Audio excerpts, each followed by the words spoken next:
ഇതാണ് പ്രശ്നം. ഇതാണ് ഈ സമൂഹത്തിന്റെ പ്രശ്നം. ഏത്?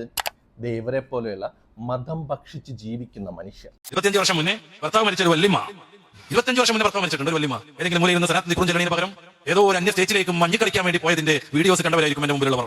25 വർഷം മുന്നേ ഭർത്താവ് മരിച്ചിട്ട് ഏതെങ്കിലും മൂലയ്ക്ക് ഇരുന്നിട്ട് നിക്കുറും സനാത്തും ചെല്ലുന്നതിന് പകരം നങ്ങങ്ങ് ദൂരെ മഞ്ഞ് പെയ്യുന്ന ഒരു നാട്ടിൽ പോയിട്ട് മഞ്ഞ് വാരിയിട്ട് ഫാത്തിമോവാ ഖദീജോവാ ഇതൊക്കെയാണ് ജീവിതം എന്ന് പറഞ്ഞിട്ട്. ഇതാണ് പ്രശ്നം. ഇതാണ് പ്രശ്നം. നമ്മൾ ആലോചിച്ച് നോക്കുക. ഈ സോഷ്യൽ മീഡിയയിലൊക്കെ വഴങ്ങി തിളങ്ങി നിൽക്കുന്ന എല്ലാ പോഴത്തക്കാരും ഈ സമൂഹത്തിന്റെ പേരുകാർ. 25 വർഷം മുമ്പ് വിധവയായ ഒരു സ്ത്രീ അതീവ ദാരിദ്ര്യത്തിലായിരുന്നിട്ട് പോലും തൻ്റെ കുട്ടികളെ സ്വന്തം അധ്വാനം കൊണ്ട് ഒരു നിലയിൽ എത്തിച്ച സ്ത്രീ. വർഷങ്ങൾക്ക് ശേഷം ആ മക്കളോടൊപ്പം അവരൊരു യാത്ര പോയി. സന്തോഷത്തോടെ വീഡിയോ എടുത്തു, അത് അപ്ലോഡ് ചെയ്തു.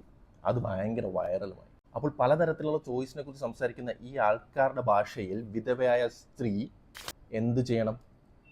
പുറത്തിറങ്ങാതെ വീടിൻ്റെ ഒരു മൂലയിലിരിക്കണം. മതങ്ങൾ സ്ത്രീവിരുദ്ധതയുടെ ഈറ്റിലമാണെന്ന് ഒരിക്കൽ കൂടി ഇയാൾ വിളിച്ചു പറയുകയാണ്. തൻ്റെ വിൽപ്പവർ കൊണ്ട് കുട്ടികളെ ഒരു നിലയിലെത്തിച്ച ശേഷം തൻ്റെ ജീവിതം ആഘോഷിക്കാൻ പോകുന്ന ആ സ്ത്രീയെ ഒരു എക്സാമ്പിൾ ആക്കാനല്ല ഇവർ പറയുന്നത്, മറിച്ച് മതത്തിൻ്റെ പേരിൽ അവരെ ഷെയിം ചെയ്യാനാണ് ഇവർ ശ്രമിച്ചുകൊണ്ടിരിക്കുന്നത്. എന്തായാലും സന്തോഷമുണ്ട്.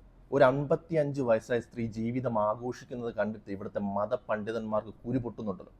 ഇനിയും പൊട്ടട്ടെ. വന്നത് പോ